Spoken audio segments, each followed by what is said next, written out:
నాకు ఎంతో సంతోషంగా ఉంది. ఎందుకంటే గలగల పారే కృష్ణమ్మ ఒకవైపు ఉంటే పసుపు దళంతో మంగళగిరి వేలాది మందితో జనాలతో క్రిక్కిరిసిన విధానాన్ని చూస్తుంటే తెలుగుదేశం పార్టీ నల్లేరు మీద నడకగా గెలిచే అవకాశం ఉందని మీకు చెప్తున్నాను. నేను మీకు ఒక వ్యక్తి గురించి చెప్పాలి. నాకంటే మీకు బాగా తెలుసు. ఆయన ఎవరంటే పరిపాలనలో శ్రీరామచంద్రుడు, ఆపన్న సేవలో కర్ణుడు, పట్టుదలలో విక్రమార్కుడు, రాజీ లేని పోరాటం చేసే అర్జునుడు, ప్రాజెక్టులను అనుసంధానం చేసిన అపర భగీరథుడు, సైబరాబాద్ సృష్టించిన విశ్వామిత్రుడు. ఆయన ఎవరు? Other than CBN. 40 years industry, 14 సంవత్సరాల ముఖ్యమంత్రి, సుదీర్ఘ రాజకీయ యాత్ర. ఇది మనందరం కూడా తెలుసుకోవాల్సింది. సిబిఎన్ చంద్రబాబు నాయుడు గారంటే ఒక బ్రాండ్. ఈరోజు మరి ఎత్తిన పసుపు జెండా దించకుండా తెలుగుదేశం పార్టీ కష్టకాలంలో ఎన్నో వేధింపులకు కేసెస్ కూడా వెరవకుండా ఎంతో ఉత్సాహంతో వచ్చిన పసుపు దళానికి మీ అందరికీ నా పాదాభివందనం. మరి మేము సైతం బాబు కోసం అని మహిళా శక్తికి రోజు వచ్చింది.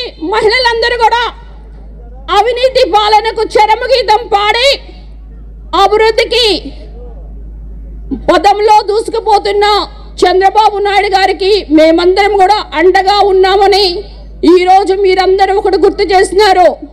మన గడపలకు పసుపు కుంకుమ ఎలానో ఈరోజు ఆంధ్రప్రదేశ్ ప్రతి గడప కూడా పసుపు జెండా, అదే మన ఎజెండా అని కూడా నేను ఈరోజు గంటాపదంగా చెప్తున్నాను. ఈరోజు మరి నేను ఇక్కడ నుంచోని మరి నారా చంద్రబాబు నాయుడు గారి ముందు నేను ఈరోజు మాట్లాడుతున్నానంటే అది అంతా కూడా వైసీపీ ప్రభుత్వం చేసిన అరాచకమైన సస్పెన్షన్ అని కూడా ఈరోజు మీకు గుర్తు చేస్తున్నాను. ఒక దళిత ఎమ్మెల్యేని నా ఎస్సీ, నా బీసీ, నా మైనారిటీస్ అంటుంటారు. మరి ఎవరికి దళితులకి ఎస్సీ సప్లాన్స్ ఇచ్చారా? మీ 25,000 కోట్లు ఎక్కడికి పోయినాయి? మీకు రావాల్సిన 16.5% బడ్జెట్లో మీకు ఏమైనా వచ్చిందా అని ఈరోజు నేను అడుగుతున్నాను. మీకు ఒకటి ఈరోజు గుర్తు చేస్తున్నా. మనకి స్విగ్గీ, జొమాటోలో ఏమొస్తుందమ్మా? మనకి ఇంట్లో కావాల్సిన ఉప్పులు, పసుపులు, యాక్సెసరీస్. కానీ మన ఆంధ్రప్రదేశ్లో డోర్ డెలివరీ ఏమొస్తాయో తెలుసా? Dead bodies.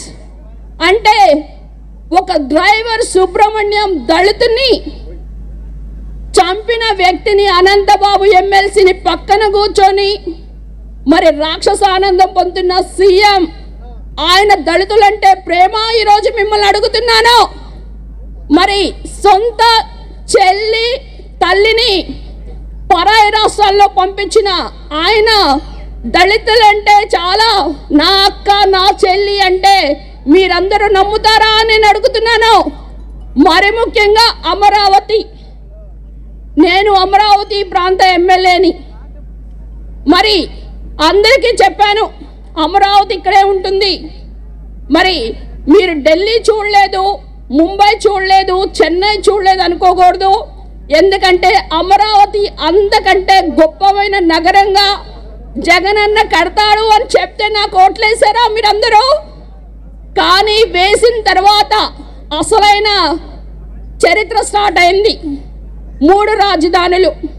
ఈ 3 రాజధానులతో మరి అమరావతి దళిత రైతులు, అమరావతి మహిళా రైతులు కూడా ఈ రోజుకి ఆల్మోస్ట్ 1467 రోజుల పైన ధర్నాలు చేస్తున్నారు. మరి అమరావతి ఎక్కడుంది? SC constituency. మరి ఎస్సీ కాన్స్టిట్యుయెన్సీ దాని చుట్టూ కూడా 7 ఎస్సీ కాన్స్టిట్యుయెన్సీస్ ఉన్నాయి. అంటే దళితులంటే ప్రేమ ఉంటే మరి అమరావతిని ఎవరైనా ఆపుతారా? ఆపారంటే ఆయన ఏమనాలి? మీరందరూ సైకో అంటారా? ఏమంటారు? అందుకే ఈరోజు మరి లోకేష్ గారు మన దగ్గర చెప్పారు, అమరావతి రైతుల ఆక్రందనలో తెలుగుదేశం పార్టీ వస్తే అమరావతిని అభివృద్ధి చేస్తాము అని చెప్పారా? చెప్పారు.